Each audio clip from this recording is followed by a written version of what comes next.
corporate picture. Àwọn ni àwọn àgbà marketer ni corporate picture. Adbulrazaq.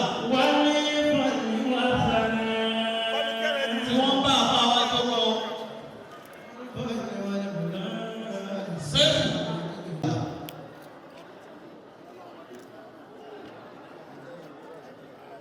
Ọmọ àbá Sàláàtì ìyàwó àsìkò tẹ́ sí ìta. Mọ́ ná kí n sá wọ̀lánà àrùbọ̀là.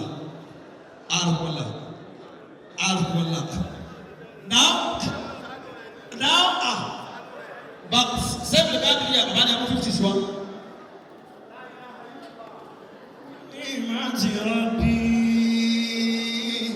Eba gbọ́dọ̀ tóbi jọba. Allahu Akbar. Ìtawà àgbàlagbà náà mi lẹ́ẹ̀kan nínú ẹnu ni.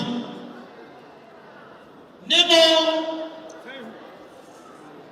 1 million naira tí àwọn sẹ́ẹ̀bù ti fún wa ní 50,000 naira. Allahu Akbar. Nínú ẹ̀ lẹ́nu àwọn àgbàlagbà sẹ́ẹ̀bù ti di ògo àgbáyé lápapọ̀. Sẹ́ẹ̀bù sì ti di rẹ̀ mí lẹ́kún fún Mọ̀lánà Amiru Jais. Nínú ilé bàbá wa Amiru Jais. Lẹ́nu àwọn àgbàlagbà wọn ló gbóná òní wọ́ bí o. Àmín. Ògbóná òní wọ́ kàn. Àmín. Ilé ìyàwó owó pẹ́ náà.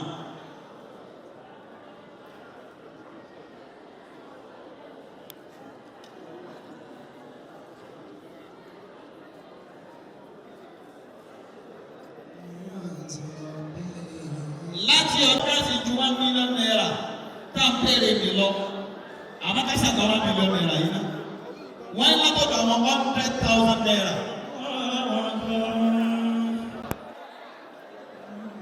Wọ́n á ní Sheikh 100,000 naira. Báyìí àgbà tata látọ̀dọ̀ tí yín náà. Tá a bá ti ní bàbá wa Sheikh á ní bàbá wa tata. Báyìí àgbà tata wọ́n ní owó ọpẹ́. Àwọn dúpẹ́ lọ́dọ̀ Ọlọ́run pẹ̀lú 50,000 naira. Máa ṣe àníkà tó pẹ̀. Gbogbo àti àwọn tí a tẹ̀lé bàbá wa ọkọ ìyàwó. Owó ọpẹ́ lélẹ́yìí. Gbogbo tí bẹ́ẹ̀ mi yóò ti ju 200,000 naira lọ. Ọya nínú 1 million naira. Sáàfì ní fìbí nílẹ̀. Now, princess, àsìkò owó ọpẹ́ lẹ́dẹ́ 20 fún àbá. Oya. Àsìkò owó ọpẹ́ òun lẹ́dẹ́. Mo jẹ́ rí princess. Bí ọba pé mẹ́yẹn, àkànnà àwọn àgbàlagbà wà bí. Mashallah. Aha, princess. Okay.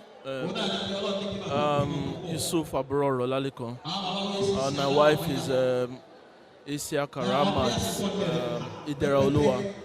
So I met through a friend, and we have dated for some time now, and to the glory to Allah, we are here today to celebrate our friendship, love, and determination to remain together. So may Allah continue to bless us. And I want to thank everyone here, my parents, my in-laws, and my friends, and everyone that has come to support us. May Allah continue to bless everyone. As we live here today, I wish you all Johnny mercies and pray to Allah to continue to grant us great memories and loving and peaceful life. Amen.